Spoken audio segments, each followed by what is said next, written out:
Welcome to another edition of AV Rant. I'm Tom Andrea, Associate Editor of Audioholics, and I'm here with. Rob H. This is AV Rant, the show where we answer your questions about all things home theater and audio video. And I'm back. I'm back from a 1 week vacation. My thanks very much to Lee Overstreet, who filled in last week in my absence. I did listen to that episode while I was away down in California visiting Disneyland. And, ooh, like my hat says, Legoland, there's your reason to watch the video this week. If you haven't normally been To watching the see video, a I have a Legoland hat. hat, that's what it's certainly not to see my five head. There you go. I never wear a hat, but I wear this hat because it is cool. Okay. It's a man with basically zero hair. Well, I mean, Mm. enough to keep you from getting burned, I would think. But that's about it. Yep, yep. Yeah. I had another hat. I have a Mickey hat. I'll wear that next week. Does it have ears? No, it's kind of cool. It's like blue and beige. It's like not even really. You can't even really tell it's Mickey unless it's pointed out to you. Hmm. Yep, Okay. that's the plan. All right. Vacation went very, very well, by the way. Good. For anyone who might be interested, weather was fantastic. Could not really have been any better. Things went very well. It was a very good vacation. So I'm glad it went that way, and I'm back and I'm refreshed. And here we go. Ready to go. Home theater. This is the AV podcast where we answer your home theater and AV questions. In order to get your questions answered, all you have to do is ask. How do you ask? Well, you email us to start with. Email Rob at avrant.com, Tom at avrant.com. Come to the website and comment. To the facebook.com/avrantpodcast. That's all one word. You can, of course, Twitter us or tweet us at Rob's at First Reflect, and I'm at avrant_Tom. Living with that underscore for the rest of my stupid life. Now, Yup. we do have a listener of the week to thank. I think it was a Fred. Is it a Fred? It is a Fred. It's a Fred. Fred. Fred sent us a donation and says that he went back and listened to a lot of old episodes before Tom left Australia even. And some more than once, probably to laugh at how wrong I was about things. Who knows? He's very glad we've renewed for another 5 years and says, keep it up. All right, cool. We Yes, that will. was the big news there last week that I was not around for 5 more years of AV Rant. It's Well, I like don't know. in the I have bag. 5 more years of having a domain of AV Of having a Rant. domain, yes. This might be the last podcast. I don't know. I'll What? bet some of the episodes that Fred listened to more than once were not the 2 hour long episodes. Maybe back when the show was like 45 minutes. Did I ever do 45-minute shows? There were 45-minute shows. I recall them. They I did tried to exist at do. one I used to point. do it when we first started. It was 2 half-hour shows a week. Mm. I think is how we did it. That was that didn't last for long because that sucks. It's a lot of time. Um, anyhow, all right. Thanks a lot, Fred, for the donation. We really appreciate it. Those donations go to help pay for stuff like 5 years, 5 more years of domain. It also pays for uh, hosting and Hmm. streaming and bandwidth and all that stuff. And if it ever gets to the point where we start putting out double podcasts in a week, God help us, it's theoretically possible. We get so many questions that we have to do two-hour podcasts in a week. I don't know no one's gonna be able to keep up with that, including us. But we'd have to up our bandwidth limit and pay for that too. So, all that. Anywho, Hmm. so Speaking of things going on for a long time, how about that 29-hour Marvel marathon that's coming up starting April 29th? I I kind of want to do it. Like, okay, so this is what I was thinking. I looked at it, right? Do I have it still open on here? I looked at it. I don't think I still have it still open. Is it right here? Uh, oh dear. AMC and Regal in the States and Cineplex in Canada. They've yes, both announced they'll be doing this. 29 hours. And the Hmm. way it is, it's opening right now because my computer's super Yeah. slow. That's another thing that 6 p.m. start time, April 29th, starting with Iron Man, going through all the Marvel movies back to back to back to back to back to back to back, I think 11 of them. $65 seems pretty reasonable considering. I Well, know. now they're gonna wonder why I'm walking in there with a purse because I am definitely walking in there with a purse because I am not spending the money. Okay, so Iron Man, It starts off with Iron Man and then it goes to Yeah. Hulk or Incredible Hulk or whatever they called the one Yeah. that wasn't the Eric Yeah. Banion. Incredible Hulk. Yeah. Okay, so then you could those two good start, right? Then it goes to Iron Man 2. That's at least 2 hours you Yeah. can sleep. Yeah. Yeah. So you sleep right there. You wake up for Thor and Hmm. Captain America. Hmm. The Avengers I've seen so many times I might doze through that one. Ah, Iron yeah. Man 3, Hmm. uh, probably gonna sleep straight through that hunk of junk. Oh, I Uh, like that one. no. You're wrong. Okay. You're so wrong. Thor 2 I might sleep through. I Thor liked Kat 2, Dennings, but that was about it. yeah, Thor 2 was not that great. Then you're up again, of course, you're going to start gearing up at that point, and you got Captain America, Winter Soldier, which was fantastic, Guardians of the Hmm. Galaxy, easily one Hmm. of my favorite movies of last year, and then, of course, culminating with Avengers. So you get some sleep in there. You get to Couple be one hours. of the first people to see Avengers: Age of Ultron because you get to see the 7 p.m. screening as part of this whole thing. Oh yeah, and of course the most important thing at the end of it all, for your ticket price, $65, 29 hours of staying up straight through there and eating nothing but popcorn and hot dogs to keep you alive, you get a medallion. I'm bringing my own Yay! food. I am so wearing a trench coat and shoving it full of hot dogs or sandwiches or kimchi. Kimchi! Like, I'm not going to worry about people checking their cell phones around me and be like, Yeah, I'm a little worried about what those theaters are going to smell like, but I'm being 100% serious when I say this. I am kind of considering doing this, and there well, is no chance in the world that anybody I know in real life will do this with me. That is a complete non-possibility. I'd do it. If there are any AV Rant listeners like in the Lower Mainland, British Columbia, or even in like Washington State, maybe even in Oregon, like I might be willing To to like try. travel and do that. I How are you going to might, get home or they afterwards? You're going can to have to come take up a nap here. at somebody's house. I mean, you can't go straight home afterwards. For I can heaven's sleep in sake. my car, whatever. I don't know, I'm not, dude. I'm like I know it sounds like a joke because there's no way this could sound, but I'm actually being serious. Like, get in touch with me if you're like somewhere along the west coast, like not too far away from Vancouver, Canada, because I'm not gonna like drive a day and then stay up for 29 hours and then drive again for Jump another on the almost. plane, man. Come down here. We'll do it together.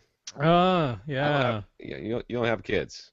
I have that's kids, true. so that's Yeah, you can bring them. They'll sleep for like they've 29 never hours. slept Okay, we before. gotta think about this. These movies are about they average about 2 hours each, right? So it's They're a really little 20. more. They're like 2.5 hours, a lot of them. Okay, so let's say Yeah. 2.5 hours. Mm. So it still gives you some break. You gotta have some breaks in between, right? There, So you're gonna. there really aren't. Like, if you see the actual schedule of when each movie starts, like there's like 5 minutes in between each movie. Like there's the credits, but of course every single Marvel movie has a little thing like either during or after the credits. So I everybody's wouldn't gonna. want to miss that. Well, we've already seen all those a bunch of times. So you leave after I the know. movie, and you go get yourself. Uh, you go to the back door where your girlfriend sneaks you in a hoagie, right? Or you use the baby wipes that you brought with you to keep yourself not too stinky. That's not going to happen. That's going to be one big room of stank. Is all that's going to be. They're going to have to like go in there and just spray bleach everywhere. So you I'm can just looking move in forward to for the guy freeze. who decides that what he's going to do before going to the theater for 29 hours to watch all the Marvel movies is he'll say, you know what I'm going to do first is watch all the Hobbit and Lord of the Rings extended versions at home in a row, and then I'll go do this. I'm waiting for that guy because there has to be at least one story of someone dying in the theater from doing this. So, yeah. Well, no, he could go back and watch all the other really bad Marvel movies that aren't going to be or Oh, DC movies, right. right? So we've Yeah, the got ones the that are not of the current the generation. Yeah. Hulk. Isn't Ghost Rider Marvel? He's Marvel, isn't Oh, he? yeah. Oh, So yeah. Ghost Rider, All you the watch X-Men both movies, the yeah, all the X-Men movies. You could. the Fantastic Four movies, There's some good X-Men movies though. all the Spider-Man movies. Ugh. All right, enough of that. All But that right. was the fun news. I will say, my friend and I were just. I was just coming home from climbing, and my friend and I were discussing what we're gonna do for this year's Father. We have what we call a Father's Day massacre. It's a Father's Day where we do something irresponsible, usually with Mm. the amount of alcohol that we consume.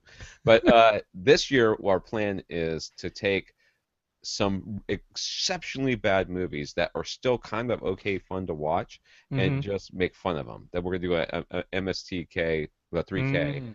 thing to them. So the first one that came to my mind was Ghost Rider 2, which was Okay. just Nicolas Cage. Like Mm-hmm. there was nobody there to rein him in and to make him not be apparently the way he really is. Like if you let him just act, God, oh, gee, it's stomach turning. It was so bad. So Well, he was like, "Hey, I don't have a script, so I'm going to do something entertaining." it, he was wrong. He did something. Entertaining is not what it was. It was stomach turning, is what it was. But You gonna that watch said, Catwoman? How about Catwoman? oh, Catwoman would be good too. All right, so I need suggestions, guys. Email me at tom@avrant.com. I need suggestions for the Father's Day Massacre. I need good movies that are so bad that, but they're really easy to make fun of, Right. but not so horrible as to be like just boring. You Yeah, they know? can't be like downers. Like that's no fun. Yeah, got enough of that in my life. Like the I have third kids. Matrix or something. Yeah, at least no standing around talking. Who cares? Shut Mm. up. Shut up and punch something in the face. All right, so to start off with, let's talk about some stuff from last week, specifically stuff that Rob, of course, has a long list of things that he wanted to say about stuff. Why do we even do podcasts when you're It's not not. around? I'm not going to be that. You Yeah, you said said I was that. supposed to weigh in on these things. I listened to the podcast from Yeah, last well, week. weigh in. I kind of thought maybe Yeah, we were well, right. that's exactly what I'm going to do. I know, but it's going to be a thing. Watch. Okay. Abel.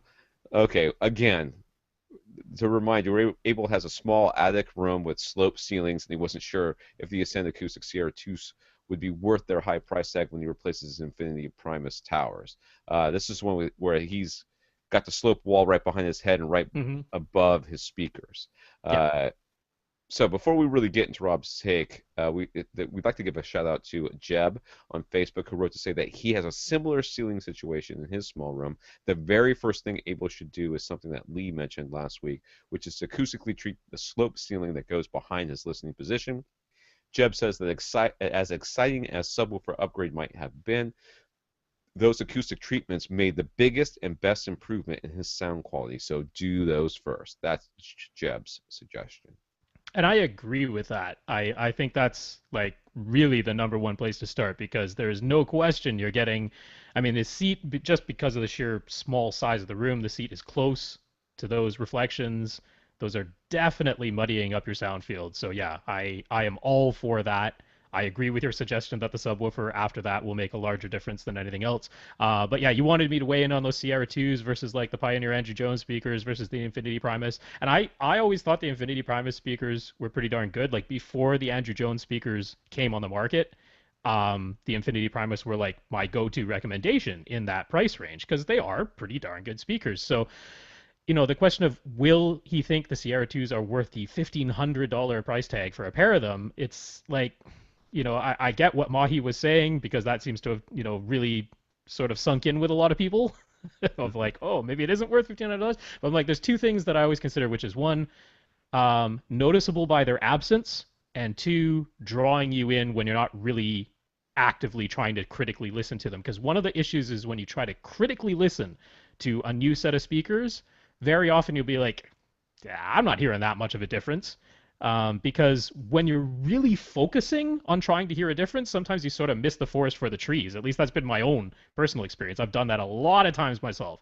So where I do think the Sierra 2s are, let's say, worth their price tag is that if you get used to them and then you take them away and you go back to something quite, considerably less expensive, that's when you do sort of notice like, oh, they were doing something. Now, will that be worth like $1,000 to you? That's totally going to be up to you. But what I'll say is if you got the CR2s and you got used to them and then you went back to your Infinity Primus speakers, I don't think you'd ever be saying, oh, I don't hear any difference, or I don't think the CR2s sound better. It's just going to be a question of if you think it was worth $1,000 or $1,200 And a lot of difference. that has to do with how much $1,200 is worth to you as Yeah, well. exactly. Yeah.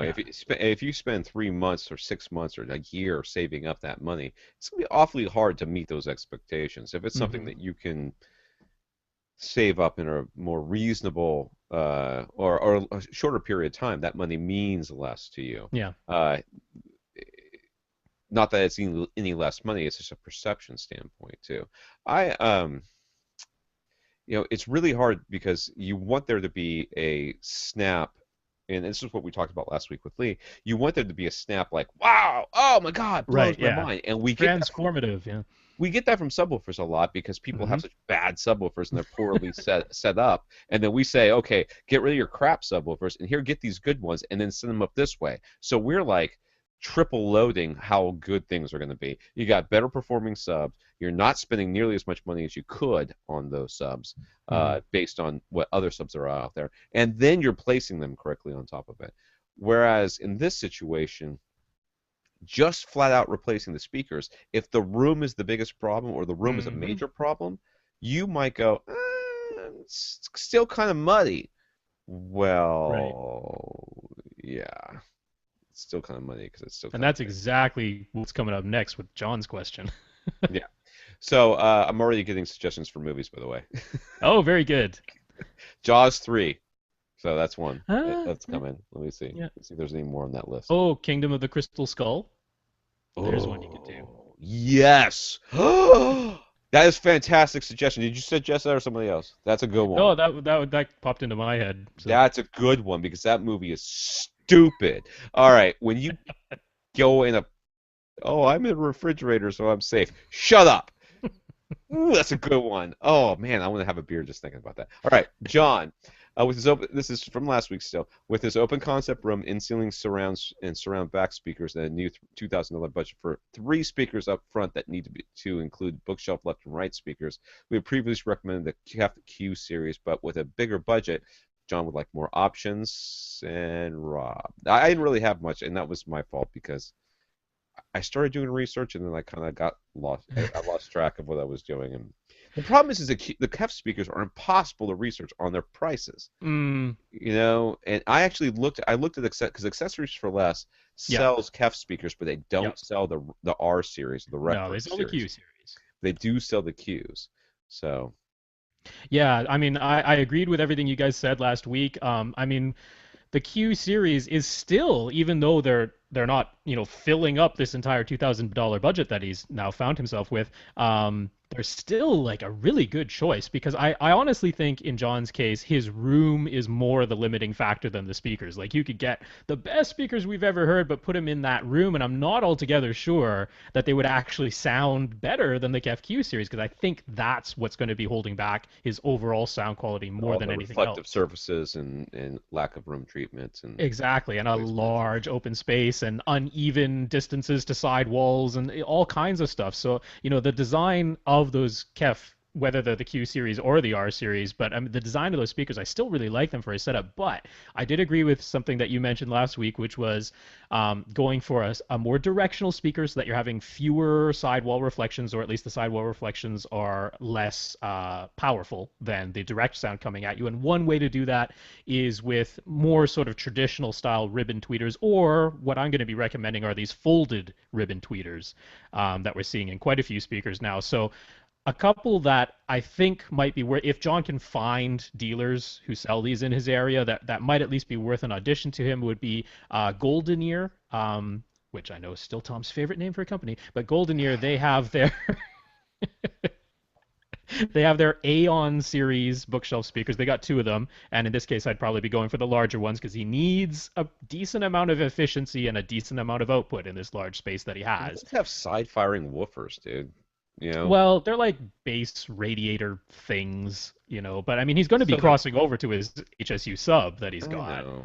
So I'm not worried about that, but I'm more worried about getting the tweeter that will give him the sort of That is a clarity. seriously stupidly ugly speaker. It is Oh, so I'm just ugly. giving alternatives that will It, fill up his budget because he seems to want to. it looks like it should be saying exterminate, exterminate. That's what it looks like it should be saying. It's a freaking trapezoid. It It is is. It so is a trapezoid. ugly. Yep. But nonetheless, I do like their sound quality. And one of the things I've always said about Golden Ear's speakers is that in compromised placements, the something that we would call a less than ideal placement for a speaker, they seem to contend very well with that in terms of keeping the dialogue very intelligible, keeping things sounding crisp and clear, which is very pleasing. So I like that as a potential. They have their super center speakers if you want a dedicated, horizontally arranged center speaker as well. And the other one would be legacy Exterminate, audio. What exterminate. was that? Exterminate. Yes. The other one would be legacy audio. Now here he might actually end up be going above the budget that he has. Legacy Audio has their Studio HD bookshelf size speakers. Now they're a big bookshelf. The pictures don't really tell the words. That's an 8-inch woofer that they're using, Whoo! and then a Heil, what do they called it? Air motion transformer tweeter, which is a folded ribbon. That's what it is. And so when you have that sort of large woofer size that's handling the mid range, and then you have this air motion transformer tweeter, you do get that more directional sound just by virtue of the large diameter of the woofer. As those frequencies get higher, it starts to become more directional. But these are very, very good sounding speakers too. But they're up in like the $1,600 per pair range. They're You could also get preamp. re-recorded. Yeah. Well, he did, John specifically wrote to me saying that the whole rear ported thing is less of a factor now because what he's decided to do is have a console in front instead of like a built-in sort of bookshelf type thingy, which is what he was going to start with Yeah. originally.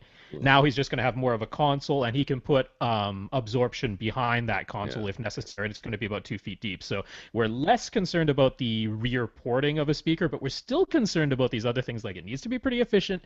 It needs to sound clear. It's still a somewhat less than ideal placement, and he's dealing with That's a all the 4 ohm factors of his room. speaker too. That Legacy one. That's a 4 ohm speaker, so he might It need is, external yeah, amplification for that one if yeah, he's and gonna. that's very common with those Heil air motion transformers. Almost all of the ones that use that tweeter, because the tweeter itself is a low impedance design, so they tend to just match that with a similar impedance woofer, and you usually end up with a 4 ohm speaker. So you wanted alternatives. Those are the alternatives I came up with. I still like the KEF-Q series, to be honest, as a choice here. So If you can there we get a chance go. to listen to either of these two other ones, or anything with some sort Hmm. of like I said, ribbon, folded ribbon or no, Yeah. uh, anything like that, you can at least get some sense of whether or not you like those better than the KEF, and just realize if you like the KEF and you're not really hearing that much of a difference between the other ones, you can Right. just save some money. You know, Yes. Yeah. I mean, John asked about the Sierra 2s in particular because they do use a ribbon tweeter. The thing to know about that particular ribbon tweeter is that it's a bit unusual. The RAL ribbon tweeters have very, very wide horizontal dispersion, unusually so for a ribbon tweeter. So I'm not altogether sure that those would even, I mean, as much as I like those speakers, not even altogether sure those would be the right choice for him here. Not to mention they're not as efficient as either the Golden Ear or the Legacy Audio speakers that I just mentioned. And I think efficiency is a pretty important thing in this case. So anyway, those yeah. are more alternatives. All right. Everett was asking about Dolby Digital Plus over streaming services and video settings in his Denon AVR X4000 AV receiver. Would I say something wrong? Well, not entirely. Just the Dolby Digital Plus thing is an interesting thing because it's basically it's more capable on both the low bit rate end and the higher bit rate end. It took what Dolby Digital could do and expanded it both ways. So why they're using Dolby Digital Plus on a lot of streaming services is because they can actually shrink the bit rate versus what standard Dolby Digital could have done and retain the same quality as standard Dolby Digital. So that's what you're getting on like Netflix and HBO Go is actually an even lower bit rate. And then the thing about Dolby Digital Plus is that that bit stream can always be played back by a standard Dolby Digital decoder. So Mhm. that's what's happening. Everett was wondering, like, why doesn't Dolby Digital Plus show up on the front panel as the decoding mode? Because going through an Apple TV, all it's ever going to be is standard Dolby Digital Yeah. coming out of there, but they're sending the bit stream. But that's why they're using the quote unquote plus, is they can actually get away with even fewer bits. So that's what's going on there. As far as the video settings, I just wanted to mention, like, it wasn't so much anything that was said. It was just, why does an AV receiver even have video settings? And it's all because of if you're going in like the professional calibration route, what you're going to want to do is get your monitor connected to like a pattern generator, right? Like the professional calibrator is going to come in there with a pattern generator and connect that to your TV, and he's going to calibrate your TV using that pattern generator, and then your TV is as close to perfectly calibrated as it can be. Now, if you're seeing any errors in the picture, oh, well, that's because my source device isn't putting out a perfect signal. And so if you connect it to something like an Oppo player, you're going to be like, no, my source device is putting out a perfect signal. So yay, we're good to go. But there's lots of other devices like your cable box or other Blu-ray players or lots of streaming boxes that don't put out a perfect signal. So they put video processing in an AV receiver so that you have some way of calibrating all of your sources individually rather than having to calibrate multiple inputs on your TV. That's why it's even there. But it's like so not even worth worrying about. Like just turn off the video processing in your AV receiver for That the is, most part. I went back and I was playing with my settings, and video processing in, like, there's a setting in the X4000 which it Mm-hmm. says something like, it's in the video settings, and God, I don't have it open right now, but says something like video processing on or off. If you turn it Yep. on, Mm-hmm. but then don't turn on any of the processing itself, like if Sure. you turn everything else on, it does the HDMI overlay. It Mm-hmm. does it gives the Right. volume control Okay. up there. So turning it on and then not enabling anything else allows you to Right. do all that other stuff.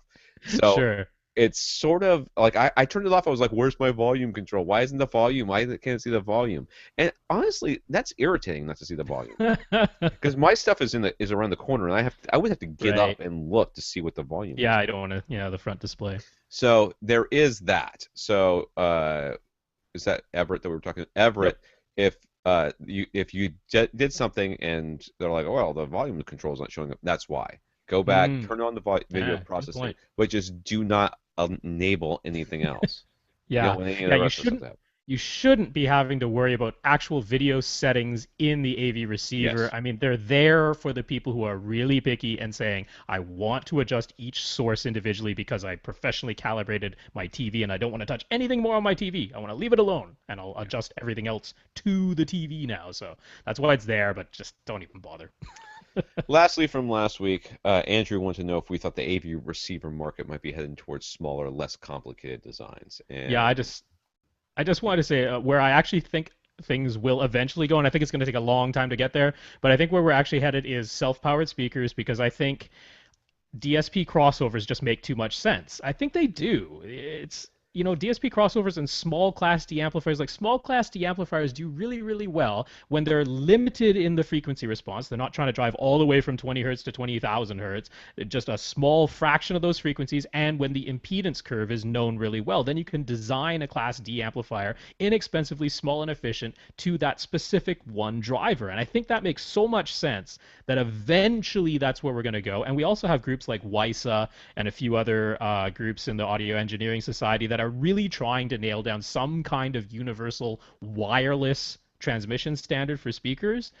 I think that's where eventually things are going to end up so that when you bring in a new player, whatever it might be, some sort of streaming device, some sort of disc playback device, you're just going to tell it, here's the speakers I have. It's going to detect them wirelessly, and you're not going to ever need an AV receiver anymore. God help us if that I think happens. that's where we're going to eventually end up, but I think it's going to take a long time to get there. Okay, so a while ago we were talking about the Harmony Ultimate Remote, right? Mm-hmm. We had somebody commenting saying sometimes it just stays on and battery dies and it Yeah. gets weird. Well, that's happened to me a couple of times, and invariably it's because it's trying to connect to my PS3. Mm-hmm. It has lost that Bluetooth connection, and Mm-hmm. then it kills the battery. But once it kills the battery, I charge it, and then it goes through the connection thing, and it has no problems. Yeah. So it's sort of this weird thing, and I I hope that wireless is going to be better than it is in the future. Yeah, it's not there yet. It's not very good right now. Even within, I love my Bluetooth speakers that I have, and I love the Forus speakers, Phorus speakers I have, Mm-hmm. which connect via Wi-Fi. I think those are great, but every once in a while, one just goes, "Nope, I'm done playing," and I have to turn everything off, and Yeah. you know, because I can't not have a speaker work. I'm sorry. Yeah. It may be a sickness, but it's my sickness, and Mm-hmm. when things aren't working right, my wife's like, "Oh." What is the problem? I'm like, there's something. You don't hear that? There's something wrong. We're in stereo right now. You do not realize this is not surround sound we're hearing in this home theater right now. That is an issue.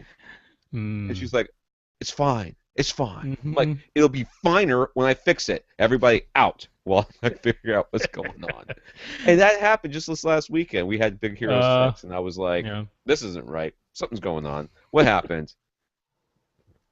Somebody pressed the Fun button. times. I mean, right now, I think honestly, like Sonos is probably closer to where things are going to go than anybody else, because like what they have with their, you can get their sound bar, which acts as three speakers up front, and then you can use two of their, what is it, Play One or whatever the name of the speaker is, but you can use two of those as surrounds, and in the system, in the app, you can say, hey, in this room, I have a 5.1 setup, and they have their wireless sub that even works in there, and then very conveniently for the average user, although not inexpensively yet.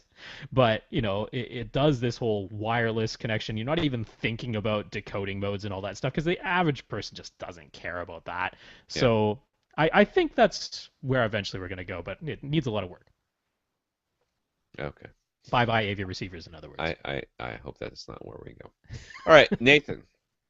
Yes. This is again from last week. These are the questions I skipped because Yeah. God help us if I have to answer this crap. I'm looking forward to this one. When you start going to lumens or luxes and luxors and lights, then I check out.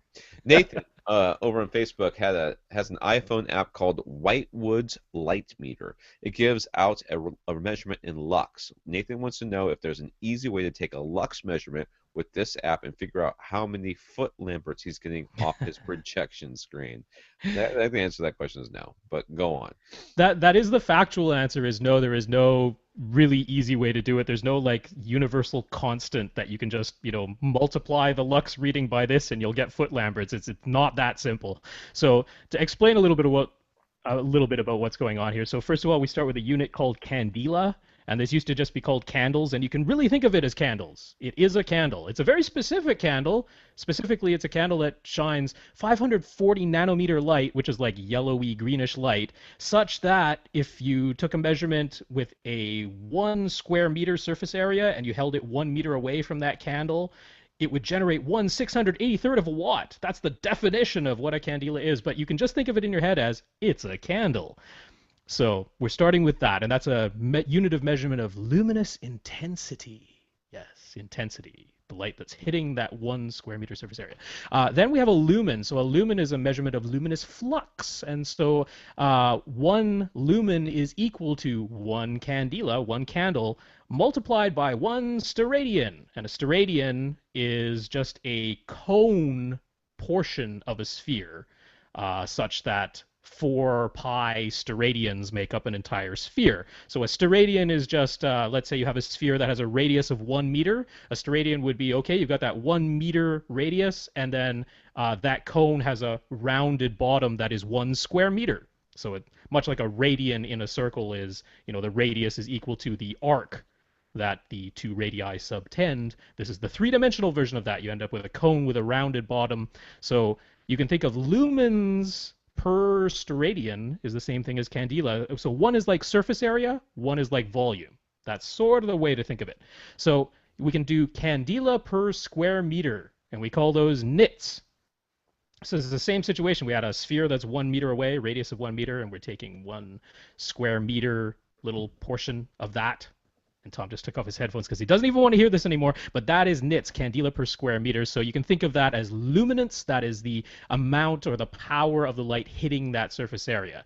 And then we can look at lumens per square meter, and those are called lux. That is what Nathan has been measuring. Lux is lumens per square meter, and that is measuring like the amount of light inside of that cone. So again, we're dealing, one is like surface area, one is like volume. So this is why there's no easy way to just translate one to the other. You can't just go, how much light is within this sort of cone-shaped thing, and how does that equal the amount of light that's hitting a surface area? You can't just easily translate one to the other because there's many variables. There's the angle at which the meter is looking at the light, and there's the how far away the meter is from the light. So when we're dealing with nits, we call that a measurement of luminance, and when we're dealing with lux, we call that a measurement of illuminance. So all of that are the SI units of measurement. That's like sort of like the metric system. That's what we're using now. Foot lamberts is like an old way of thinking of it, but of course we still use it all the time when we're talking about projectors and how many foot lamberts are hitting a screen. Foot lamberts measure the same thing as nits. They measure luminance, and there is a simple math for that one. 1 foot lambert is 3.426 nits. All right, so That's all like the glossary of terms that Lee told you last week was coming. So Nathan wants to take a reading in lux, a measure of illuminance, the amount of light in a volume, and try to use that to determine foot lamberts, a measurement of luminance, or the power of light that's hitting a surface area. So, no easy direct way to do that. We've said there's too many variables. But there's one neat little thing. If you have a lux meter and you held it 1 meter away, exactly 1 meter away from one candle, it should give you a reading of 1 lux. By definition, you are now at a 1 steradian because you're 1 meter away. It should give you 1 lux. If you had a nit meter, and you held it exactly 1 meter away, it would give you a reading of 1 nit. Because again, by definition, you're 1 meter away from one candle. So that is 1 nit. So there's this neat little thing where they overlap at exactly 1 meter away from the light source where the readings are going to be the same. Where lux will be roughly equal to nits.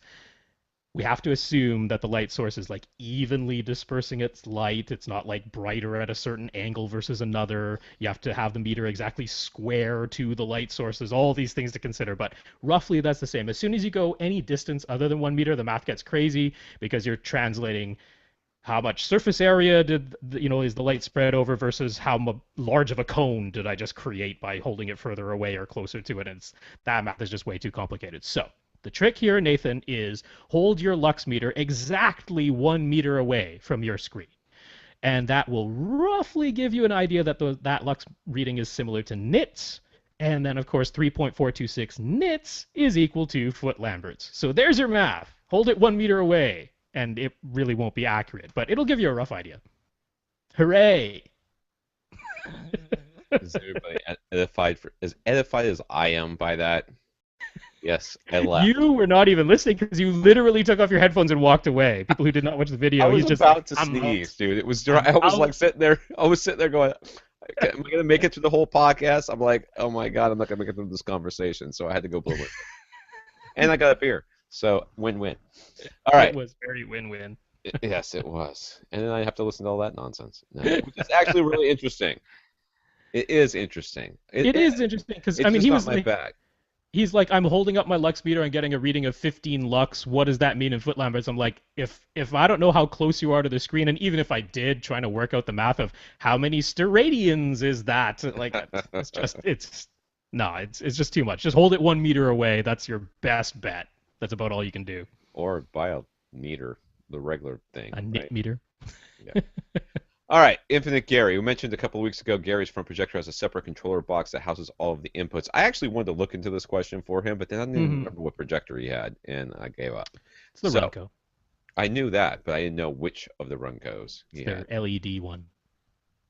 There's only So one. something 750. Q750. Whatever.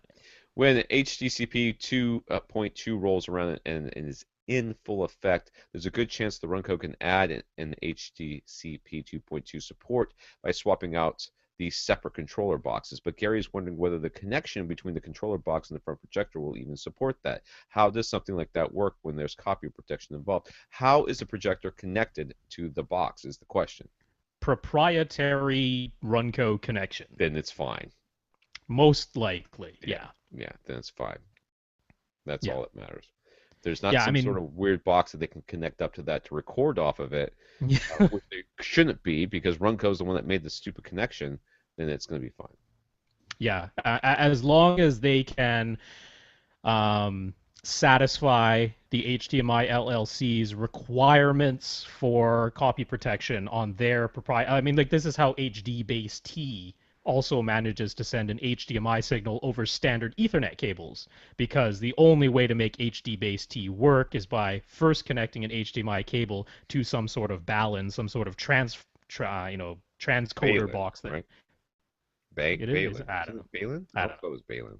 It could be. I always pronounce things weird. No. But anyway, there's a You are box in Canadian. between, in other words. And that's part of the reason why HDPC stuff is so expensive. Because the actual hardware isn't that expensive. They're paying for the license to say, we have the copy protection to do this. So as long as Runco is on board with that, and I would strongly suspect that they are, because that's probably how they're handling the current HDCP what are we on, 1.2, 1.1? I don't know what I don't number know what it the is. current thing is, but Who that's how cares? they're getting away with doing it now. So I have no reason I to think that they won't suspect. be able to do it that way. Exactly. Yes. Yeah. Gary is also wondering what the bare minimum upgrade will be for someone who wants to be able to watch Ultra HD Blu-ray movies. Obviously, a new Ultra HD Blu-ray player will be needed, but what else? Will everything in the whole system need to be replaced just because of HDCP 2.2? The answer is yes. But Well, I there's mean, ways of bypassing parts of it, and you can yeah. do that by the same way we did when we got HDMI to begin with. HDMI, we used to run the HDMI directly to the projector or the Hmm. TV to get the high def picture, and Hmm. then we just lived with uh whatever it was for sound. But we had Like the an 7.1 or 5.1 Yeah, you analog might have even outputs, used like a separate optical connection or a coax digital which means you connection would not in be the very getting. beginning. Yeah, you would not have been getting the high def audio, Right. true HD, but you could get true HD theoretically through the analog outputs. Yeah, a lot of people did, right? They had Mhm. a higher end AV receiver that had 7.1 analog inputs, but didn't have any HDMI ports, so they went and made sure they got a Blu-ray player that had 7.1 analog outputs, and that's how they got their lossless True HD or DTS HD That's right. master And audio then they in the sent beginning. the HDMI cable directly to the display. Yeah. So that's exactly what's going to happen Hmm. at first, and then eventually they'll upgrade the receiver, and everything will be able to go through the receiver again, and that's just the way it's going to be. Yeah, because Gary's like he doesn't want to. He really likes his Anthem Pre-Pro that he has Yeah. right now, and I don't blame him. It's a very nice unit. He's like, I don't want to upgrade that thing. I'm like, I don't blame you, but You shouldn't I have mean, to. chances are, I mean, knowing Gary, he's probably going to get into immersive audio at some point, which means he's going to have to replace that Pre-Pro to do that. And by the time Anthem does it, I'm sure they'll have HDCP 2.2 all settled.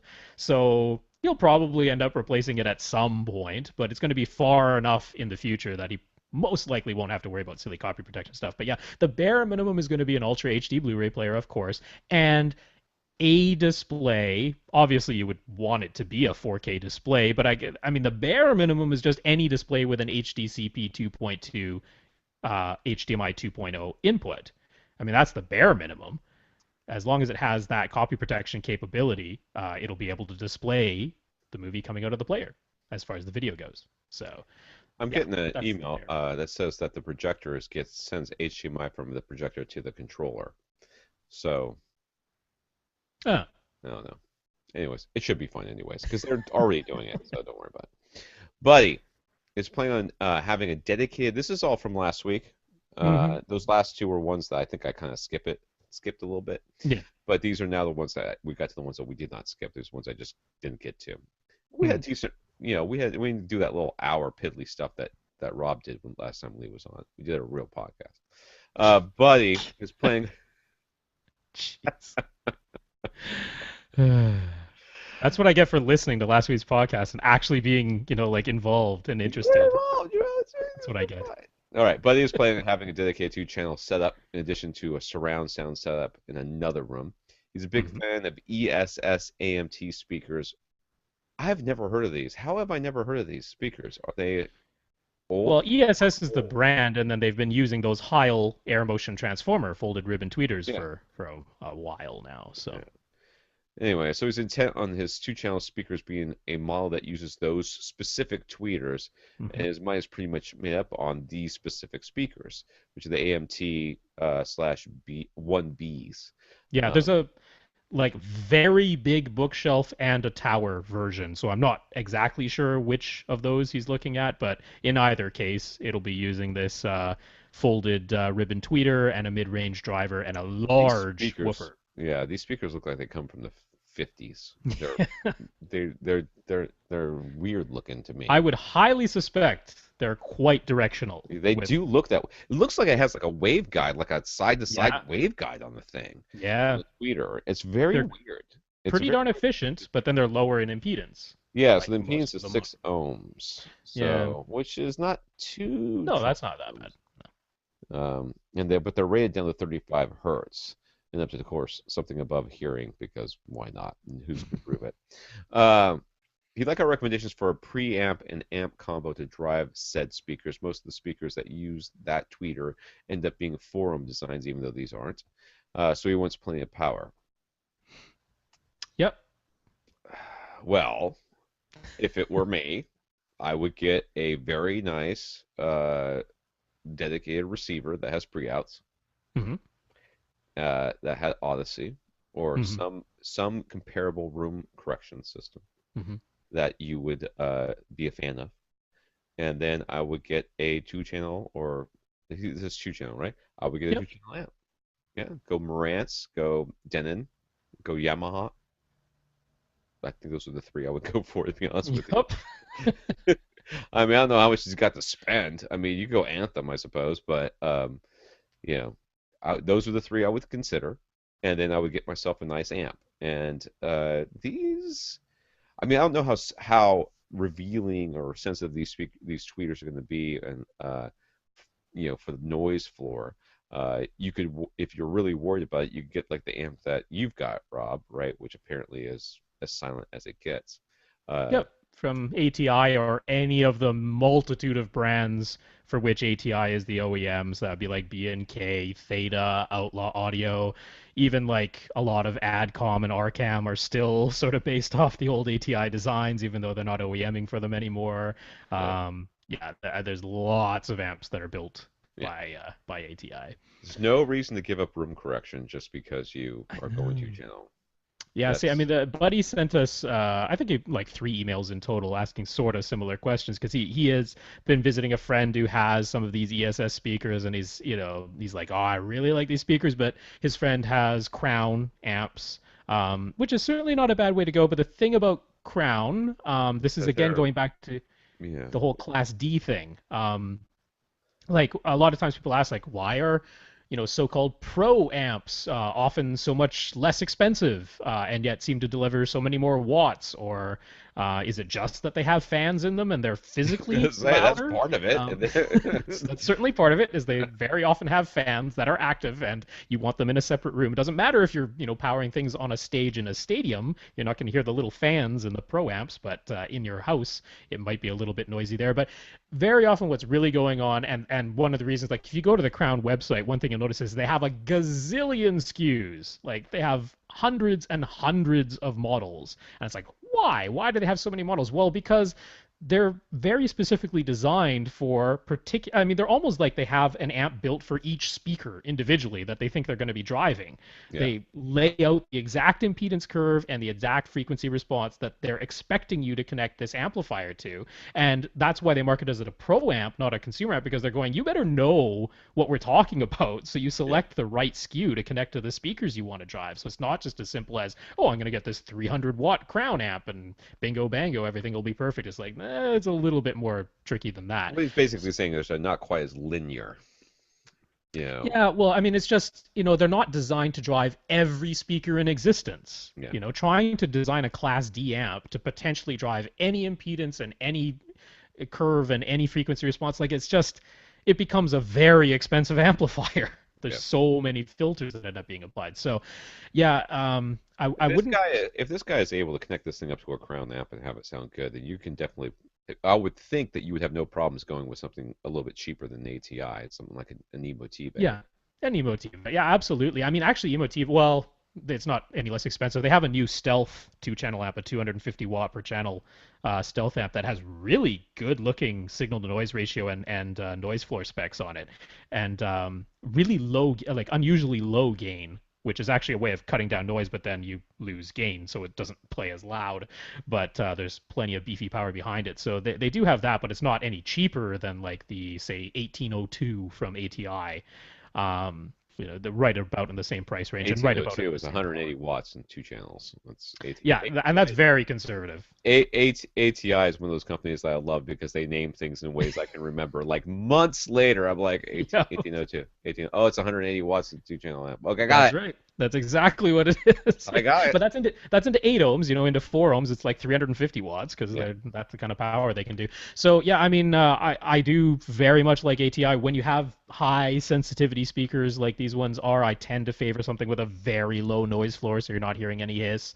But yeah, on the preamp side, I mean, again, Buddy was kind of indicating like he has it in mind because I mean he has these speakers pretty much set in his mind, and yeah, I have no reason to doubt that they sound great, so I've got no problem with that. But he also seems to have have in mind a lot of the sort of older two-channel only type thinking, which is he's never made any mention of using a sub. He's mentioned looking at like older classic high-powered AV receivers or two-channel only preamp amp or Yeah. integrated amp type setups. I think he sort of has that in his head, like getting back to a classic sound that he used to enjoy when he was a little bit younger, and that's what he wants to go back to. And you know what? That's a fine goal, right? Because if this is more about nostalgia than it is Then about get a getting the tube amp latest and and then greatest, play it very softly. Sit close to I the don't speaker. know if that would be the best, but don't, don't get too close to them. I mean, don't get too far away. You want to be getting like within, I don't know, like elbow range, and then you'll mhm. be fine. Yeah. But yeah, I mean the thing is, Buddy is writing to us, and he's asking for our advice, and my advice is very going to be very similar to Tom's. Of like, I'd get an AVR X4000 because I mean, obviously, in a two-channel setup, you sure as heck don't need Atmos capabilities. No. So I mean, I get an X4000. It's got pre-outs, very good pre-outs. It's got multi-EQ XT32. It's got bass management because I would be using dual subwoofers in any two-channel setup. So that's the way I would go. Well, And I we, mean, we right talked now, about that last week. I mean, you can do one subwoofer if you're the only one that's going to be yeah, listening to it, but you can. you can. But you know, let's assume that he's got friends who might want to That's come right. over and listen to it, just like he went to his friend's house and listened to it. And I'm sure it sounded great at his friend's house, but I guarantee you, when your friend comes to your house, buddy, you're gonna go, "Wow, it's all that." You'll be able to look at them and go, "That's bass. Yeah, That's what you don't have. that's I've got bass it." that sounds the same in every seat rather than like normally I sit in my seat and it sounds okay, but I move one seat over and it all goes away. Yeah, I don't know if we're giving him the advice he wants to hear, but No. nevertheless, it's the advice we're going to give because Yeah. one thing I will say though, if what Buddy is really after is more of a nostalgia than the latest and greatest, one thing that might be really nice is to have a room correction or an EQ system that he could tailor to what he wants it to be, because there's no reason why you can't do that. The easiest way would be to take the same things we've just recommended and stick a mini DSP in between the pre-out and the amplifier, because then you can tune that curve to whatever you want. You Right. can tune it to your taste, and that's $100 as an add-on, right? Because he only needs 2 in, 4 out at most. So, that's $100 add-on to be able to manually tailor the sound to your liking, to your heart's content.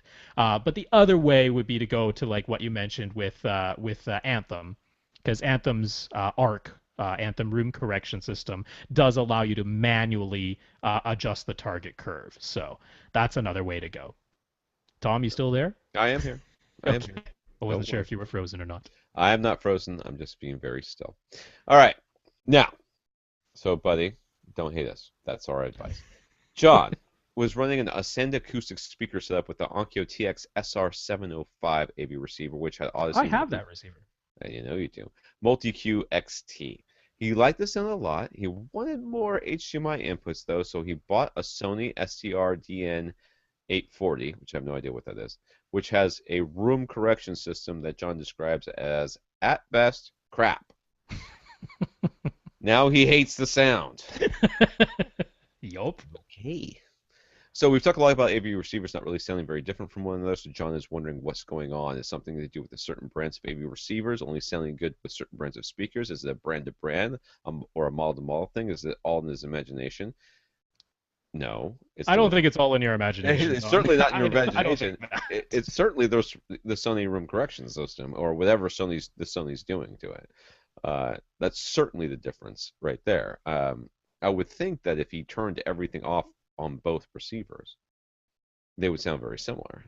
They should sound very I similar. don't even know if I would go that far in this particular case. Now, if he was talking about a Sony ES I receiver, don't know which receiver this is. It's the one that was entry level or something. Is that this what? is yeah, this is not a terribly expensive receiver as far as I Okay. know. Um, Yeah, yeah, that's your when we problem right talk there. about when we talk about AV receivers not at a base level before all sorts of, base management and DSP and room correction has been applied, at a base level, all sounding pretty similar because amplifiers just don't tend to sound that strikingly different from one another, and DACs certainly do not. But that's when we're talking about the AV receivers that we commonly talk about, the Denons and the Marantzas and the Yamahas and the Onkos and the Pioneers and all that. Um, I have definitely heard some cheap AV receivers that are like, ooh, that's just flat out bad. Yeah. Like it doesn't matter what you connect to them, they got a bad noise floor. Or I mean, they claim 100 watts per channel, but then you read the specs and it's like, well, it's actually like one channel at a time and only at 1 kilohertz and with 1% total harmonic distortion. So you've actually got like 7 watts per channel in reality, that type of thing. And in those cases, no, they do not sound the same at a base level. There really are some AV receivers that are like, oh, that's just cheap and bad. So Yeah. yeah. Yeah, that could very well be, and that sounds like it's probably the case. It's certainly not in your imagination. The thing I've often found with receivers, like once you get past a certain like threshold, it's when that the amps that are within them and the DACs that are within them are at a certain level, bumping it up 5 watts or talking about the next DAC level or whatever is almost like it's almost like snake oil. It's not really, because there is a difference, but the differences are so minor that most people won't realize them. And if you say I've got a receiver that has 95 watts per channel and I have another receiver that has 125 watts per channel, which one do you want? I'm going to say, what else does it have? Because I really don't care about that. Yeah. That's not enough difference for me to care about. Um, because once you get to that certain level, but if you're talking entry level or very close to entry level, a lot of times, especially with the more mainstream consumer brands, the corners have been cut so hard that it's more of a circle than a square. They just have cut off everything that they can, and they're fudging the numbers so badly that it's you hook up a decent set of speakers to them, and the Ascend Acoustics makes some good speakers. Oh yeah. Um, they are going to be able to tell you that something is awry, and it's probably that the amps are clipping or the DACs are doing something, or there's some sort of weird tonal control that's always on. Who knows? Uh, the moral of the story is throw that Sony away and and get something that doesn't suck. Let's go with that. Oh, that's such a harsh way to put it, but yeah, It's I true mean, though, right? it is kind of true. Yeah, I just looked it up. It's like a $350 to $400 AV receiver. So I mean, it's not super It's not cheap, but super cheap, but five hundred but at that dollars is same price, like man, you can get a nice entry level Denon. not even entry level. Denon's entry levels are like 250, right? Yeah, yeah, You're at least 3 or 4 levels up from entry level in the Denon at that yeah. point. Um, you're probably still only looking at HDMI inputs, but anyhow, But this might be a case where actually, if you did just turn off the auto setup, auto EQ, room correction thing, it might actually sound better. Because I could mean, very well. those things when they're done poorly, they do screw up the sound. Like Yeah, room correction EQ, it needs to be done properly. It's not some magic bullet that just creating an inverse curve and whoop-de-doo, it's done. Like no, it can make things worse. So true. yeah, A company like Sony, unfortunately, you know, at their high level, they can put out yeah. some really great products. Yeah, like I say, they're ES series, right? And a lot of They, good amps there. yeah, they absolutely do. They can. Now, do I think you spend less money and get more? Yes, usually I do think that. But if you come to me with one of their higher level products, I'm not going to say, oh, throw it away and get something that doesn't suck. But when you're talking these more budget level products, that's where you run into real issues. Uh, and that happens with all brands. I get people who, well, this happened a lot more earlier in the podcast. Different, people come up and say, I bought this receiver and I plug in HDMI and nothing works. Like, well, it's because there's no up conversion. There's just no up conversion from component to and all this stuff up to HDMI. Like, why not? It is making sense because that's the way it is. If you spent $200 more, you would get that. Yep. Uh, but and it doesn't really make sense. It's the way it kind of is. Uh, so that being said, let's move on. Richard, was disappointed by us disparaging the Parts Express subwoofer kits. He says that uh, he's got a couple of links here. Yeah. Dayton Audio 18 reference series sub, and another one which is the NU3. Oh no, The paired with, iNuke yeah, paired 3000-watt amplifier. paired with the Behringer. Is it NU 3000 DSP iNuke 3000 watt amp? Yep. We'll give you a dual sealed subwoofer setup for $1,000 that pretty much nothing else can touch with the price. Um, I don't agree, and mostly because you're not just getting a big driver in a small box with a big amp when you buy something from HSU or Power Sound Audio or SVS or Outlaw is just like buying from HSU, but you're getting more than that. You're getting, especially like with SVSs, you're getting, limiters to make sure that you don't destroy your driver or destroy your amp. You're getting heavily tuned box. Now, will these other things play louder or lower or, in some combination? Perhaps. And I've actually looked at that iNuke amp before for my own. I did research on those like I think 2 years ago, 3 years ago. I was looking into those for one reason or another, and those are pretty popular and for a reason. I mean, they're Hmm. cheap and they give you an insane amount of power. Uh, Hmm. but there's a reason, the reason that we keep recommending these other companies is not because you can't get a cheaper sub for in a kit form and then put it together and have it basically look like particle board, but it's that you're getting a lot more technology, a lot more engineering, a lot more behind it than just the parts. Actually, one thing you could do if what you want is to save money, or even if like part of the allure is I want to put this thing together myself and save money while I'm doing it, which is like a bonus. But sometimes people just want to put the subwoofer together themselves because it's a fun project. Rhythmic Audio, they sell their subwoofers as kits. So instead of shipping you this gigantic 130-pound assembled box that takes up a huge amount of space, they flat pack it and they ship it to you, and it's less expensive, and you can assemble it yourself and then have a rhythmic sub. But they're sending you the DSP servo controlled amp that they're using for that specific driver, and they're sending you their cabinet just disassembled, and then all of the acoustic batting and everything that they put into it for absorption. So I mean that's one way to go. Like I don't have a big problem with these Dayton Audios. I think what Richard's saying here is not exactly what we were talking about, because we were talking about like what was it, like a $200 kit or a $150 Yeah, kit yeah, or yeah, something like that. yeah. And I'm like, that $150 Dayton Audio subwoofer kit from Parks Express, it's not going to sound like a $500 SVS or HSU or Rhythmic. Like it's going to sound like a lot of $150, $200 already assembled subs, because that's just kind of what you get at that price point. So, I mean, these are like dual 18-inch drivers and this 3000-watt amplifier. I'm like, I don't really doubt that. I'm sure that thing can play loud and low. I have no real doubts of that. Yeah. Um, but, yeah, probably it costs less than having it fully assembled with a nicer finish, because you're going to have to finish it yourself. It's just raw MDF. Yeah. So, a little bit apples to oranges, I think. It's fine. If you got, if you got a love for Dayton Audio, you don't have to have our approval of it. We're going.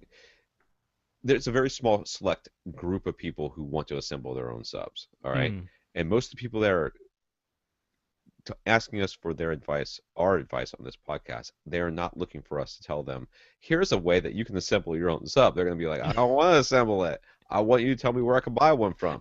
So we're just skipping that middle that's question there. that's a very common thing on the forums. Like you always have the people on any subwoofer Yeah. recommend me a subwoofer that who come in and go, you can get so much more by going do it yourself. And I'm like, that really depends on your do-it-yourself skills. It's the same as like, you can save so much money painting the outside of your house yourself. It's like, yeah, but will it look as good if I'm not a good painter? Not only that, I mean, how much is my time worth to me? Yeah, yeah, there's You that know, part of it too. this is what I always say. I'm like, listen, how much do you get paid? Now, break that down into hourly wage. Now, how long is it going to take you to put that sub together? Now, how much Hmm. money did you save on that sub Yeah. versus how would you would have paid to get one fully assembled. Mm-hmm. Okay, now what's it gonna look like in the end? Is there going to be gaps? Are you going to be able to say that it's absolutely 100% as good as it would have been if somebody else had assembled? And Yeah, then do the math. And, if and you it, think taking like a 65, sometimes like 70-pound woofer, like with the big magnet, especially if it's like an 18-inch, it might be like 80 pounds just by itself. If you think taking that, wrestling it into a cabinet that's not like pre-routered exactly for its size, and then drilling in the screws to hold it in place, and there's going to be like 22 of those screws. If you think that's like easily done and having it look nice at the end, like I've tried doing that. It's not an easy process. You're going to be bringing over like two buddies to hold it for you, and then you got to pay them in beer. So there's True. things to consider, is all I'm saying. Yeah, yeah.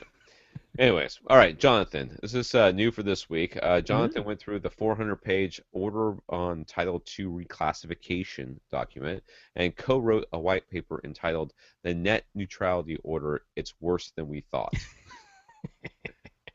Yes, we know where Jonathan falls on this topic. Yes, There this is this line very, is this line is easy to see very delineated in little the sand. confusion about where he stands on net neutrality and Title II. In broad terms, Jonathan's stance is that the new reclassification of internet service providers and mobile phone providers under Title II creates regulatory uncertainty that will harm edge providers, stifle innovation, and increase costs. Out of over 4 million comments that were sent to the FCC, Jonathan's were specifically mentioned, although the FCC wound up disagreeing, of course. After pointing out what Jonathan considers to be the flaws in the FCC's reasoning and decisions, he wonders how slash if we can still be on board with this version of net neutrality. And we have a link We have a to the link. white paper that he co-wrote, that he sent to us, and I did read through it. And so he's wondering how slash if we can still be on board. And I have to say, I'm not like whole hog on changing it to Title II. Lots of people who were very much in favor of having some kind of net neutrality laws didn't particularly want the solution for the FCC to adopt to be transferring them to Title II, essentially calling them a utility like the water or the electrical supply. That was one of the proposals, and many people thought that's not really the way we want it to go. We kind of want new laws that will properly apply to something that is different from water distribution, because the internet is not water distribution. It has a lot more facets to it. So reclassifying it under the same thing as telephones, which is essentially what Title II does, it basically calls the internet a bunch of connected telephones, um, leaves a lot to be desired in terms of what the law is going to do. And, Jonathan, and I agree with what Jonathan is pointing out, one of the FCC's responses to his initial criticisms of it was that, well, we're actually going to leave out a lot of Title II clauses and amend a whole bunch of Title II clauses and do a whole bunch of case-by-case scenarios, and that's how we're going to do it. And I mean, all of that is in there. I didn't read the whole 400 pages, but I've seen enough summaries where many places bring these things up. And it's like, yeah, those are very valid criticisms of if you're going to start bringing regulation into an entire field, but your way to do it is going to be to apply a rather old law and then leave a bunch of that law out and then amend a bunch of it later, somewhere down the road. We're leaving the door open for us to amend it later. And then like saying, oh, and the stuff we don't know how to deal with, we'll just do that on a case by case basis. I'm like, yeah, that is kind of a hodgepodge of a law you've just come Yeah. up with there. And it's pretty hard to say, oh, I'm gung ho about this. This is exactly the way it should have been handled. I mean, that's a pretty indefensible stance. Yeah, Tom. I guess you noted a write-up that specifically looks at how new laws might impact the AV industry and gives something of an order, summary of the order. Is that right? Is that what Yeah, it is? yeah. This is one of the ones I was reading because I was trying to read several, summaries, and this one was specifically how it might apply to the AV industry. And it was what struck me about it was, the white paper that Jonathan co-wrote. A lot of it was saying, this is basically over-regulation or leaving the door well open potentially for over-regulation by the FCC, which could potentially stifle innovation, which is very often the argument about regulation versus, regulation and oversight versus the free market and capitalism, and saying that, regulation always stifles innovation. But then there's the whole, well, the government's job is to try and protect us from things like, when the mortgage crisis happened, they're like, why wasn't there more regulation? Right? Right. They're like, oh, that was an innovative thing, chopping up mortgages and selling them back to and forth in tiny little pieces to each other in ways that were never going to amount to anything. But on paper, it looked like we were all making money. And they're like, well, why wasn't there regulation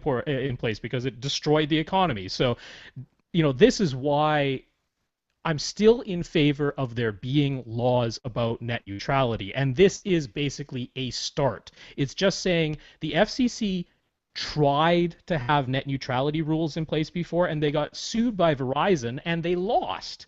And it basically made it so that the FCC no longer had any teeth. They no longer had any oversight, no laws that they could apply, or not no laws. I know Jonathan will jump down my throat if I say no laws, but not that. But they lost a lot of their ability to regulate the internet and the internet service providers. And what they're doing now is saying, by reclassifying as Title II, even in this hodgepodge manner that they've done, it gives them some teeth to do something so that if things start to get out of hand, at least there is a law on the books that they can go to and say, here's something we can do.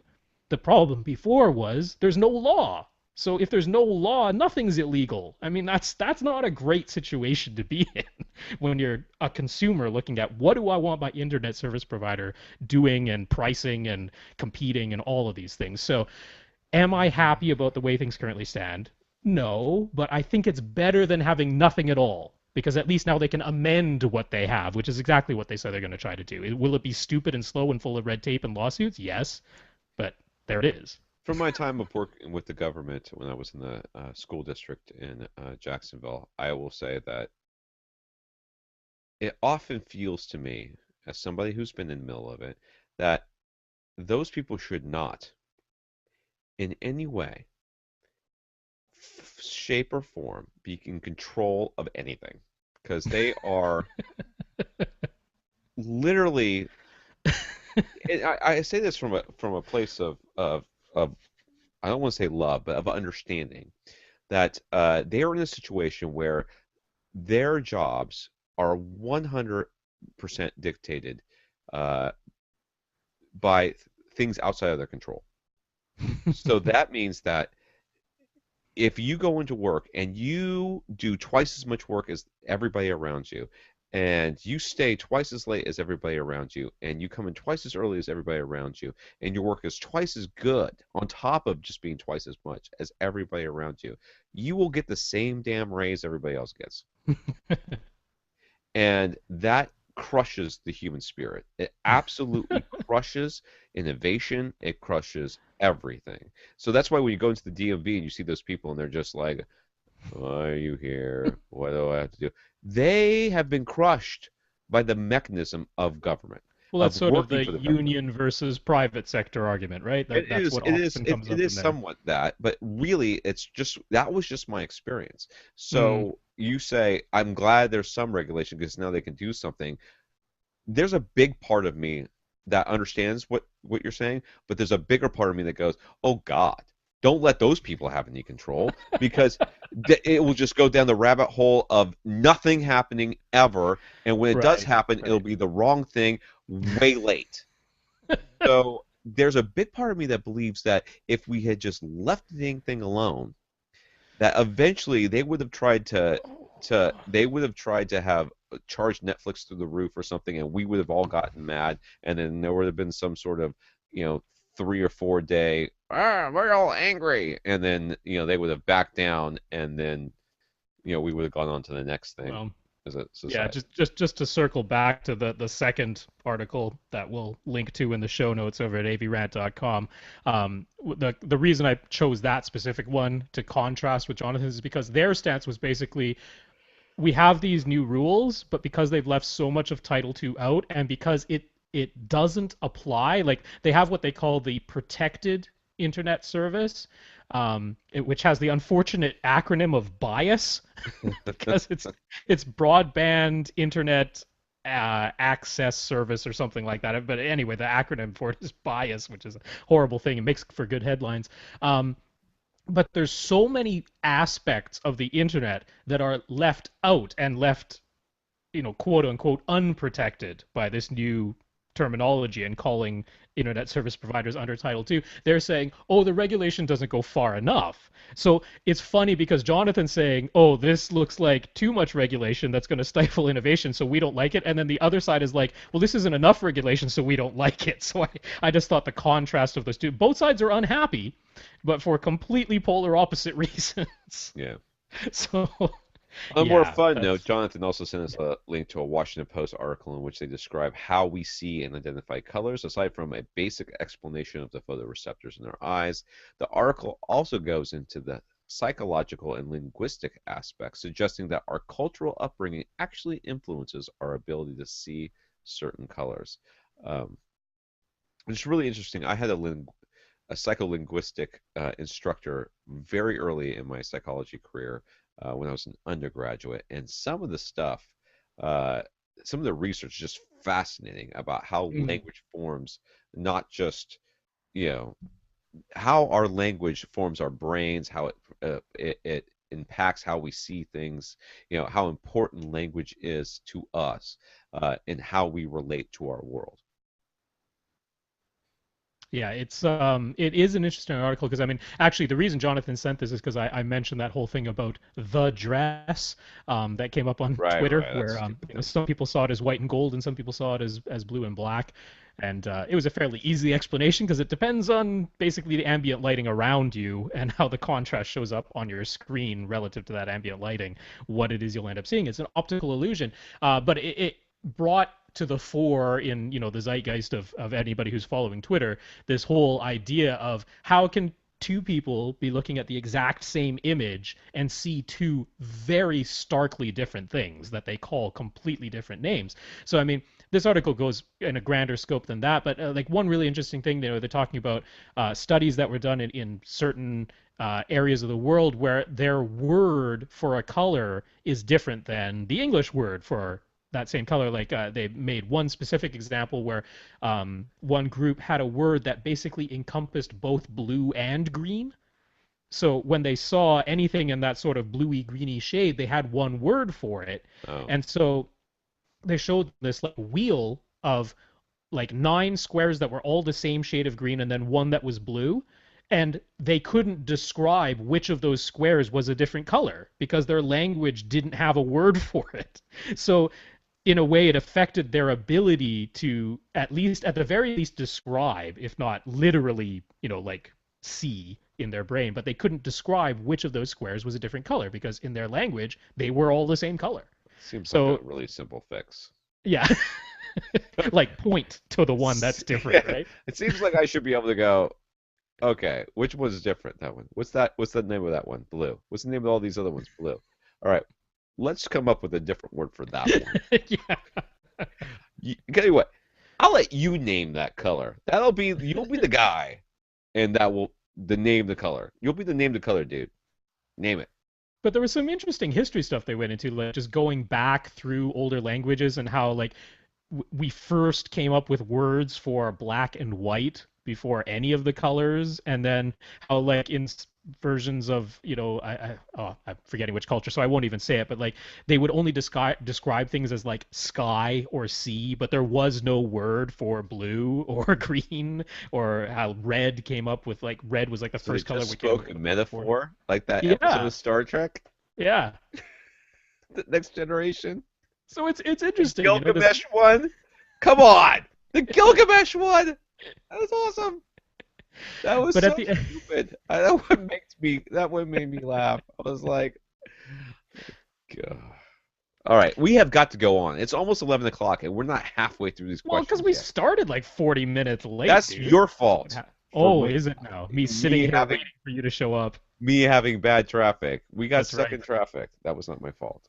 All right, Bryce wrote to us on Facebook with a perplexing HDPC home theater PC issue. He's using a hodgepodge. Is that Hop what we call hog. it? Hop hog? Hop hog. Yeah. We say Hop hot. hog. In Hop my hog. in my brain, that's hodgepodge. Anyways, over the air TV Tuner and Windows Media Center to record TV shows on the HTPC. After a set amount of time, those recordings are moved onto his home server so that he can view those recordings on any device connected to his network. When he goes to play back those recordings on the original HTPC, he's getting all sorts of audio dropout problems. Josh and Richard over at Entertainment 2.0. Hey, Josh and Richard. What's up, Bo? Were kind enough to also talk about Bryce's problem on their podcast last week. Rob, Josh, and Bryce have all had much discussion and done a lot of troubleshooting, and they each independently came to the same conclusion. The problem seems to be the network interface in that particular HTPC. So you want to bust into that? Can you do it quickly? Yes, yeah. So it is interesting because, I mean, the troubleshooting on something like this is difficult because it's like, well, here's the problem, but there's a multitude of reasons why something like this could be happening. So Bryce was looking like, is it something to do with the hardware of his HTPC? Is there something wrong with his audio output? Some setting inside of Windows for the audio output? The drivers? Could it be the playback software? Could it be something inside of Windows Media Center? A setting? Like all kinds of things. So the lucky thing in Bryce's case is that he had other PCs in the house. He didn't just have one.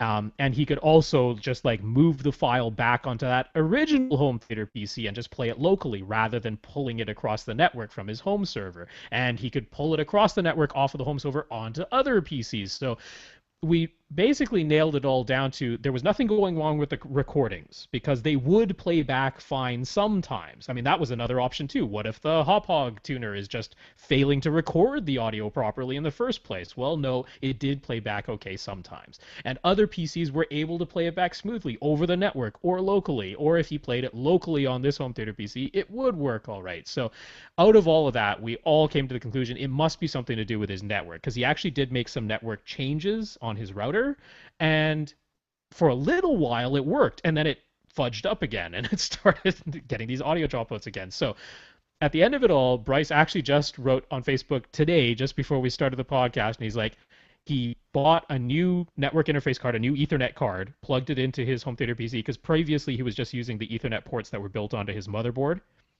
Yeah. And so he plugged in the new one. He says he's had it for a week and he's had no problems yet. So it does appear that it was literally just the stupid Ethernet port on his motherboard of his home theater PC. But I mean, this is a case where you just have to grind through it, right? And we're lucky that he had those other PCs to be able to test things with, because otherwise troubleshooting this would have been even worse than it was. But it was a grind. Okay. But happy that hopefully there is a solution for Bryce. It's usually buying something new. All right. Yep. Cameron noticed that over on Facebook that the new streaming-only TV show called Powers on the PlayStation Network. Is that free? I don't know. Oh man, because I didn't see this question. I never got this, so I just saw it today for the first time, and I haven't turned on my PlayStation in a while, and I have never downloaded anything for PlayStation. Never occurred to me that that would be a thing that I would do. So, yeah, this is like Sony's foray into their own original content, like how channels like AMC and A&E started making original content, and then Netflix started making original content and all the rest of it. So now Sony, they have their own PlayStation Network video service, and this is their foray into original content that you can only see on their service. So the show is called Powers. Yeah. It came out March 10th, and it's set in a world where humans and superheroes coexist. Huh. That sounds familiar. A homicide detective who had his own powers taken from him investigates crimes involving humans, along with his partner. Ha! That sounds familiar. Yes. Cameron thinks that sounds very similar to Bob Moore. I think so. I think I have some royalties coming to me. And he'd like to know if we've seen the show and what we think of it. I have not, but I will be looking for it, especially if it's free.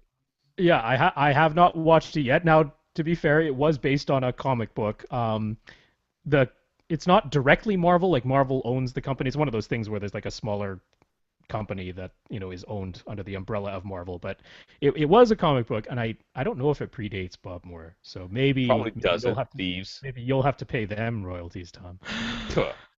Mine's way more original than that crap. But you guys stole it. It does star Charlton Copley, that guy from District 9. Oh, Remember the guy from really? District 9? The Main guy guy? from the main guy from just he was in Yeah. Maleficent too, and No, probably. Yeah. he was also in that the other Elysium. the Elysium. Yeah, yeah, he was the And bad guy in that, and right? he motion captures Chappie. Chappie's new. It's out right now. He is Chappie as a motion capture Okay. performance. All right. All right. Thought you were just making up Him, words he there for plays a the second. guy. The thing. Okay. Andrew came across a review of a single full range full weight. Try again. Came across a review of a single full range driver open baffle design speaker. Yes, it's one. It's actually not one driver. There's another driver in there. Yeah, but they're both playing just the full range, although one of Whatever. them's like rolled off in But a that's hive. still not a single driver. But there are things as Yes, anyway. Yeah. there are. I have heard them. They're usually folded horns in big tower things, and they have one driver and a port at the bottom, and it's folded horn within it. Hmm. And Andrew would like to know why both of these designs, open baffle speakers and single full range driver speakers, aren't more popular, as they appear to be simpler to design and construct. More No importantly, crossover. well, that makes them simpler. More importantly, he would like to know if we've heard such a design, what we think of. Oh, I have heard such a Hmm. design. And I will tell you what I think of in a second. Okay, why are they simpler? Absolutely. There's no Hmm. crossover. You just plug them into the thing and blah, let it That's go. the to be clear, the single full range driver designs. It's one driver playing all the frequencies, so of course there's no crossover because Yeah, why, yeah, there's no crossover. no I mean, crossover. you could maybe put a resistor someplace to keep it from clipping, but they won't bother to do that. Just assume you're going to hook it up to a 3-watt tube amp, and it's going to be all stupid anyways. Open baffle, it means that it doesn't have a back. So think Hmm. of drivers just hanging out in the air. Hmm. So if you took a speaker and took off the sidewalls and the back, and it just the front part was sticking up, that's an open baffle design. Uh, Open baffle designs are actually kind of common in the Magnepan type speakers, Well, where sure. you Yeah. know you get that grill thing sticking up in the air and it's going back and forth, and you get the problem is that you got sound going back and sound going front. That's your problem. So it's going to go bouncing off the back wall and then coming back forward again. So you end up having to add absorption. Now, a lot of people think that that adds, they're like, oh, well, it sounds more, larger, it's more natural because it's bouncing, whatever. No, it's not. Stop doing that. Well, the other interesting aspect of an open baffle speaker is that it is a true dipole. It is Yeah, one yeah. driver. It is moving back and forth. So the sound that is firing forward is perfectly 180 degrees out of phase with the sound that is firing backward because it's the same diaphragm just moving back and forth. So what you actually end up with there is directly to the sides at 90 degrees to the left and the right of that baffle, you have perfect cancellation because it's the one driver. I mean, this goes for a big planar magnetic like a Magnepan or an electrostatic speaker that has an open back. It goes for all of them. And so this is sometimes a benefit because what that means is you have no sidewall reflection. There is no sidewall reflection because the sound waves are canceling out directly to the left and right of the speaker. So if you're in a highly reflective room where your sidewall reflections are the reason you're getting muddying sound, often it will sound clearer because it's being canceled out in those directions. But the downside of it is exactly like Tom said, you now have sound coming fully out the back just as loud as it's coming out the front. So it becomes very placement sensitive in your room where you're going to put that speaker because you're not just dealing with the bass frequencies, which are always going to wrap around the speaker and become basically omnidirectional. You have the mid and high frequencies firing out the back of that speaker and bouncing off the wall behind them. And then they have that slight delay as they eventually reach your ear or interact with the waves that were firing forward to begin with. So there's just considerations to it. There's no reason an open baffle speaker cannot sound very good in your room. I mean, obviously, planar speakers can sound very good in your room. So a open baffle speaker is a one way of making a cone-driven system have similar properties in terms of the dispersion. But yeah, it's more placement sensitive. That's typically the issue with them if there is one. Yes, absolutely true. Now, the single driver speaker, the problem you run into is that they suck. And that's not that's a qualitative thing. That's not a quantitative thing. The Do you think that there can be a driver that can play as high as a tweeter and as low as a subwoofer? If you do not think such a driver exists, well, then you welcome to reality because that's the case. But the fact is that even in this link that we have here for this Tecton Design speaker, you can see how it rolls off the top end and how it has some sort of Mm-hmm. weird bass boost, which is I think is room related, but Yes. could be Yeah, the because it's driver like, completely distorting out. So they're like, oh, it or just has just such a warm sound. Yeah, well, it's because all you're hearing is mid-range, dummy, because you have a mid-range driver. or the driver itself just went into resonance at that low Yeah, frequency and that's what it just looks like. started That's flopping what it back looks and like. forth. So it's Yeah. yeah. So generally, the ones I've heard, the high end ones I've heard, they're usually very tall, very thin speakers. They stand very high up. They put the driver at the very top, kind of angled down at you, and then inside is a folded horn and a port out Mm-hmm. the back. That way they can get some, that they capture that, that back end, and that bass is magnified by this Mm-hmm. folded horn that's inside the cabinet. And the ones I've heard of, and in fact, if you read this review of this speaker, they talk about this Lothar. Is it Lothar? Lothar, I think. Uh, tweeter, or I don't call it tweeter, mid-range thing that they just love. All these single full range driver type people love this thing. I've heard it. It's garbage. Uh, it it was probably the source material that was being played with it because they were playing like some scratchy vinyl record that was just terrible. But you know, it's just not possible to do this. It's not possible to have a full range speaker that can reach up to 20 kilohertz and then reach down to anything nearing what we would consider to be bass. Yeah, the notion of a single driver is in theory a compelling one because ideally the perfect speaker would just be a microphone in reverse. It would be a point source throwing the sound out exactly the way as the microphone that made the recording picked it up. And we know how small the little diaphragm in a microphone is. So trying to create realistic playback levels from a diaphragm that small, you just can't get the displacement of air for the bass frequencies. I mean, it would have to have insane excursion or, like they do in these folded horn designs, a very resonant cabinet to help augment the tiny little bit of output that it can do in the bass. So one of the things Andrew asked that I didn't really include in the question here, but he was like, well, are there advancements being made in both of these designs, open baffles and single full range drivers? And I mean, the open baffle one, there's nothing tremendously new that's going to be done there. I mean, we're going to have more DSP crossover type stuff so that you can have tighter control of the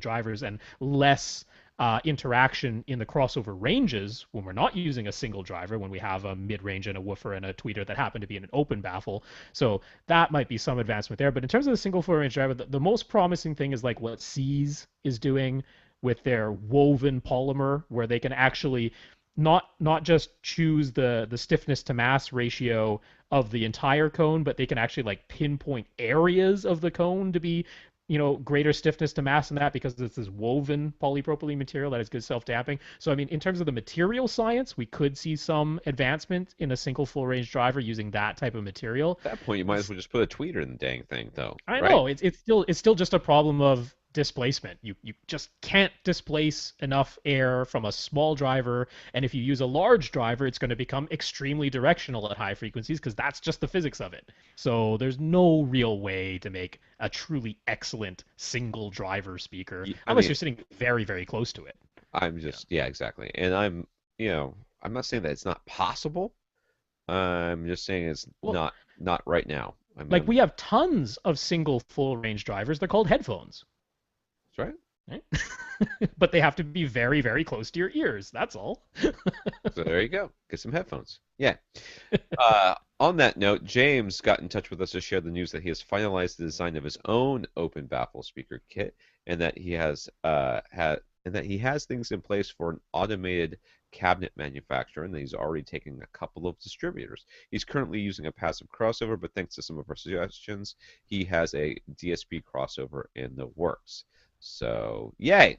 Clapping for James. Yeah, James is active on our Facebook page and our Google Plus page and that. So if you're interested in getting in touch with him to maybe try out these kits that he's created, Yep. these are an open baffle design. They're a two-way design, despite how large and rather imposing they might look. They're just a two-way speaker. That's what he's been telling us. So he's got like two, are they 15s or 18s? Two big woofers anyway. I don't know. And then, like, I mean, it's almost a single full range driver design because it's like an 8-inch design that handles all the mid range and treble on its own. So these should be pretty directional out the front and then also firing out the back because they're open baffles and then canceled out to the side. So if nothing else, I'd say they have some unique properties in terms of their dispersion, but it might work well in your room. It might. There you go. Cool. Do you have time for one more? It's up to you, dude. I got time. I'm exhausted. I'm so tired. I have to get up early again. All right. This is gonna be long, isn't it? Oh, this is quite a bit. Yeah. Do you want to try a different one? I'm Michael, scrolling. we're talking about you. Michael R. We're talking about your question, but it's multifaceted, so perhaps Yes, he wants to know definitions of many things, which means we'll Yeah. be talking for a while again. You know, we could skip down actually to like Jeff, and then because Jose and Ron's are like updates, so All right. we could finish out those. All right, Jeff. First, I want to thank us for making 2 hours disappear every week while he's at work. It doesn't disappear for me, dude. It feels pretty freaking long. I get every bit of that 2 hours. And you have 5 more years of it to look forward to. Apparently. I don't know what I was thinking. He's keen on getting the SVS Ultra series speakers. He loves the piano black finish, but he's concerned about what effect that might have on his front projection setup. Well, they act like mirrors and degrade his picture quality. This question is common. Yeah. And yes, they reflect. Yes. But guess what? They all do. No matter how flat black they tell you they are, they all reflect. Do the glossy It does ones reflect more? Does, Yes, yeah. they do reflect more. I have never once stopped in the middle of a movie and go, dang it! There's a reflection on my speaker! It's right there! And my speakers are literally touching my screen right now. Doesn't bother me. Will it bother you? I don't know. But I would not worry about it, Rob. Yeah, I mean, yeah, the technical answer is yes, they will reflect some light around your room, if nothing else, and some of that will end up coming back onto your screen. That is a fact. We cannot deny that. Let me put it to you this way. Do you ever go to the movie theater? Because if you ever go to the movie theater, the effect of their stupid exit sign and the probably lit entryway and the little lights they have on the stairs and all that are hitting that movie theater screen way more than the reflections off of your piano black speakers. Yeah. So if you're okay with the experience at a commercial movie theater, then you'll be fine with glossy speakers. Now, in my super ideal world, would I choose piano black speakers for like a blackout theater where I've covered everything in Fidelio velvet and like covered my face in face paint? No, I wouldn't, because they do reflect some light. Robin blackface. How am I going to get Yep. that out of my mind? Why did you say those words? Rob, But yeah, go with yeah. ninja garb next time. I'll just say to Jeff, it depends on how far you've gone in your room. Because if you've gone like overboard in blacking out your room, then maybe that isn't the best choice. But if you have like anything other than completely flat blacked out walls, velvet everywhere, everything in your room is black, then nah, don't worry about it. Yeah. He also noted how the Ultra Towers each have dual 8-inch drivers. Will those provide enough bass in his 12 by 25 foot room without the need of extra subwoofers? What do you mean extra on top of the 2 you're already gonna buy? Because I think he means, can he just get away with the towers and no subs? No. Don't do that. No, Jeff, No. come on, Jeff, my man. which podcast you talking to? Yeah. Oh yeah, you should have asked that question last week with Lee, because he would have said yes, but he'd be wrong. So no, No, you need a subwoofer. You You need need two two. subwoofers, and you need them positioned not where your towers are. And don't go It's, for the symmetrical placement of, oh, these subs look nice sitting directly next to my towers, both at the front of the room. No, midpoints of opposing walls, or diagonally opposite corners, or diagonally across the room from one another. And your towers are not going to be in those positions. You're not going to have your two towers in diagonally opposite I corners or hope at the not. midpoints of two sidewalls. That's a crummy place for your front, left, and right speakers. Yeah. And even if you don't listen to all of that, the tower speakers do not play down to 20 hertz. If that's all you need to hear, but yeah, no, don't just go with towers. Get two subs. Yes. All right. So sorry. When I read it the first time, I was like, extra subwoofers, extra on top of the two, because I don't know how many he's talking about here. Extra on top of the yes, you'll need subs. Jose received his rhythmic FV15 HP, and he's been testing it. He says it definitely rattles stuff that has never rattled before, including a door that is 40 feet away. That's what we call pressurizing a room, Haas. He says it is also fast enough to keep up with this Carver Amazing. Is that a name? Carver That's the Amazing. name of the speaker. Yeah. Carver Amazing 8. Okay, wait a second. Is it called a Carver Amazing is the name of the speaker, right? The Carver And, Amazing. and then the speaker itself is 8-foot tall ribbon speakers, right? Yeah. There needs to be comma in this so I know what I'm I'm reading. sorry. So he's impressed with it and is considering getting a second one. Woo! He says Rhythmic has made the subwoofer a bit difficult to return if he doesn't like it, though. First, there is the restocking fee, but more than that, the thing weighs 130 pounds. You don't want to order the damn thing. Whose fault is that? So just back it up. Mine. I told him to get it. There you go. Rob's fault. Blame Rob. Blame Canada. So Mhm. just packing it up to return it would take some major effort. Good sales technique on their part. You know, you want a big sub. A big sub is what you got. I don't know what to tell you. Yep. Uh, Rob Ron, Ron. sorry, on Facebook. After 15 years using his Infinity HSP 1000 subwoofer, he's replaced it with dual SVS PC13-Ultra cylinder subs. Wonder what that sounds like.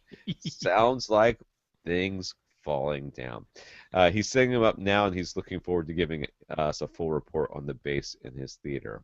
Yeah, Sent us a photo. It's a nice looking theater he's got. I didn't see it That's yet. I'm going to nice look at it right looking. now. Yeah, there's a photo right there. So yes, while Tom is looking at that, we will mention that as we said, Michael R. and Krish P. and Fred R., who was our listener of the week this week, but here's his question way down here. And yeah, that was it. Those three questions are the ones we will be leaving until next week. We will get to your questions, and I have to say, I was away on this vacation for a week. There is every likelihood in the world that some question got lost in the shuffle because I was trying to manage emails and Facebook posts and stuff while I was away on vacation, but I was only using my phone, and there is every possibility that something got missed. So if you did not hear your name or your question mentioned, please do send it again, because in our past episodes we've been having people say, "Hey, I sent this question like a month ago and I never heard it," and you guys said if I didn't hear it, send it again, and that Yep. is exactly what we want you to do So because we answer I think this every list question. was caught up through today, right? So This was up to today, yeah. This yeah, list. James. Yep. I'm looking at my list here, James. Yep. All right. Once again, thank you, Fred, for being our listener of the week. We appreciate your Mhm. donation. It helps keep us going. If you would like to contact us, it's Ron. I am tired when I say Ron. Rob at avrant.com, Tom at avrant.com. Website is www.avrant.com, where you can leave a donation or click the little buy us a cup of coffee. It's PayPal. Mhm. You go to facebook.com/avrantpodcast or Twitter at First Reflect for Rob and at avrant_Tom for me. Welcome back, Rob. I'm glad you had a good Thank vacation. you. It's nice to be back. Nice to be back with your hat. All right, for AV Rant, I'm Tom Andrew. And I'm Rob H. Now go out and listen to something. I guess technically there's going to be a hangout afterwards. I'm not sticking around for it because I got to get up early. But see you guys in a few.